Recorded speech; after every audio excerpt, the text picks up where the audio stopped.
Hey y'all, how's it going? Welcome back to the channel. So tonight what I'm working on is our Ranger.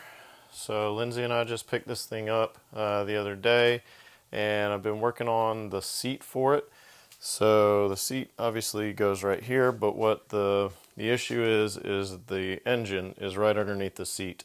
And so what I've seen is that can cause issues with the seat melting because it's a plastic frame. So what I've done is I have wrapped it, or not wrapped it, but I've applied some fiber heat tape to the bottom side of the seat. There is already from the factory a little bit of heat tape on here, and there's some fiberglass woven mesh right under this part, but a lot of that was peeling up and there were some issues with it, so I just took it all off. Got some new tape from Amazon. This is it. I'll throw a link in the description for you, and it's been working really well. It's gone on really easily. So I just peeled off all the old tape, cleaned everything up, wiped it down with a wet rag, and then right before I put the new tape on, I went over everything with just some rubbing alcohol. So just, 91% isopropyl alcohol.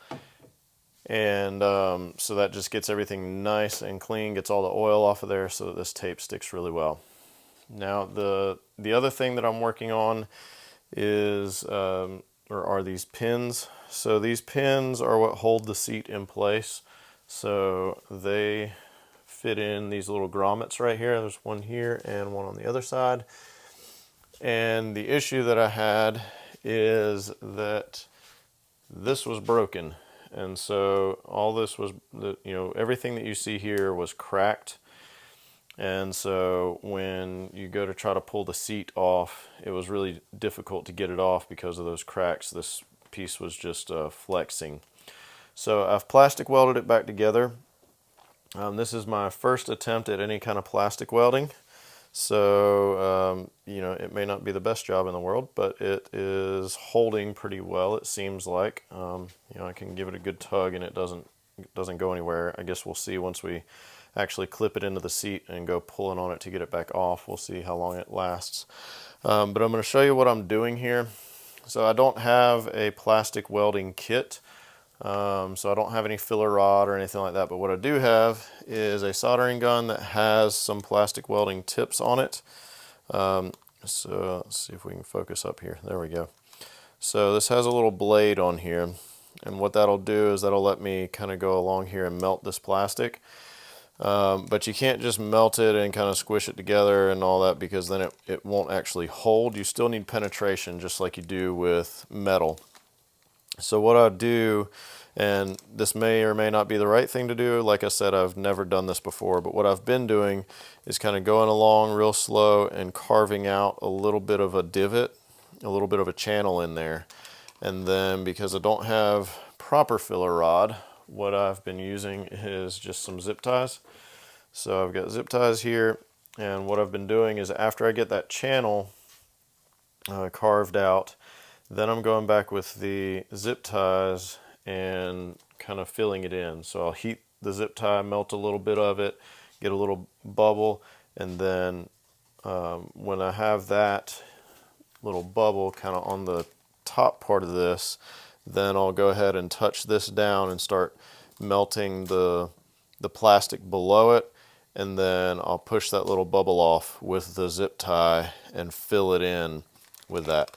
Now, I don't know if that's the proper way to do this or not, so if you have experience with this and you know a better way, then please let me know. But I've got a couple more little holes here. You can see I've got a pretty low spot there that I'm going to try to fill in here, so I'll kind of show you what I've been doing.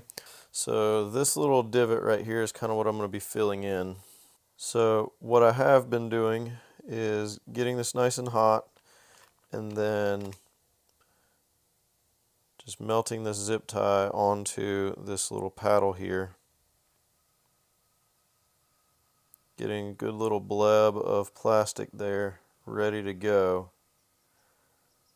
and then touching down here to melt the plastic underneath, and then adding that filler in there.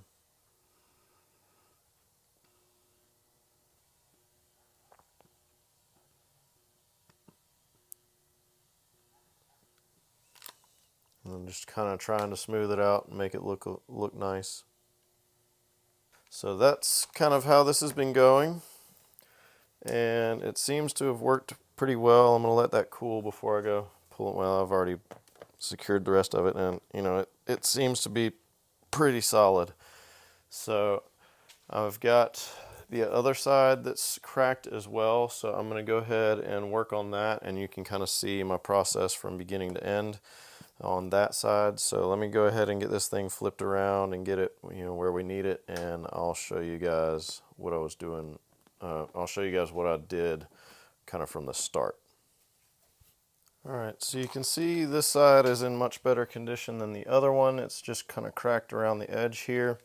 We got a little crack right here, and then this whole edge right here is cracked. So I'm going to try to get all along this edge right here, and then I'll probably also try to fill that little crack right there in. But let's just get started and see what we can do.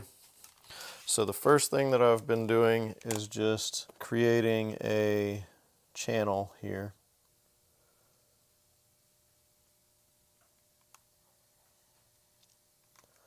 So I'm just digging down into this plastic a little bit to create a little bit of a space for that new plastic to fill in.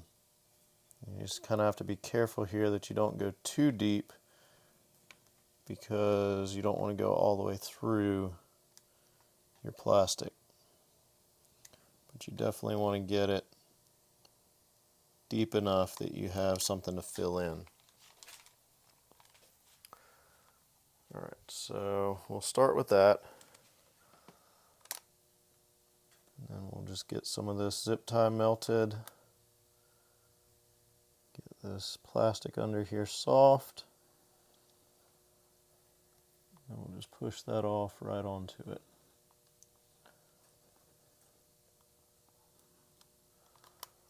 We'll just keep doing that until we get all the way around.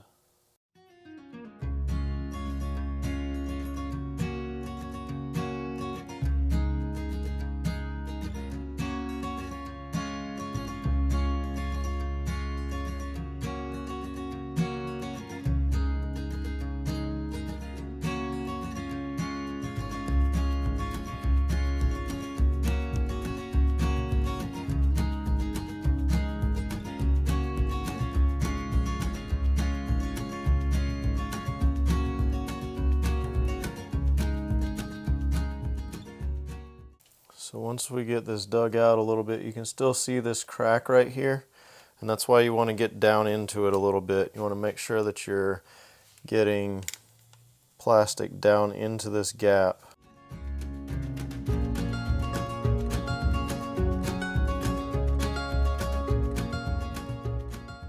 I don't know how well you can tell, but I'm kind of working in layers here. So I'm just doing a little bit at a time, because you don't just want to pile up new plastic just on top without getting it actually melted in with the plastic that's already there. So that's why you see me doing a couple different passes in the same area, because I'm only, you know, I don't, like I said, I don't want to melt through it. So when I'm touching down on it to get that plastic underneath hot, I'm just melting it enough so that when I push this blob off, it sticks together and it all melds in together. Okay, y'all, so here's the finished product on this one. I think it looks pretty good. You could always go and sand this out and make it nice and smooth, but since this is the bottom of a seat and all that is doing is holding that seat in place, and you can see, I mean, this is pretty stout. I can go and tug on this and it's not doing anything, so I think it'll be plenty strong. But you know, you could sand on this and make it look nicer, but since this is underneath the seat and you're never going to see it unless that seat gets taken off like it is now, I'm not going to worry about that. Alright y'all, well I hope you enjoyed that. If it was helpful, hit the subscribe button, hit the like button, and make sure you hit that bell notification so you can see anytime we're coming out with new content. If you have a way to improve this plastic welding technique that I've done, please hit the comments, let me know. I'm always looking to learn new things and looking to better my skills that I have developed. So I would really appreciate any feedback that you have if you know a better way to do this or a way to make it come out better and stronger. But that's it for now. I will see you guys on the next video.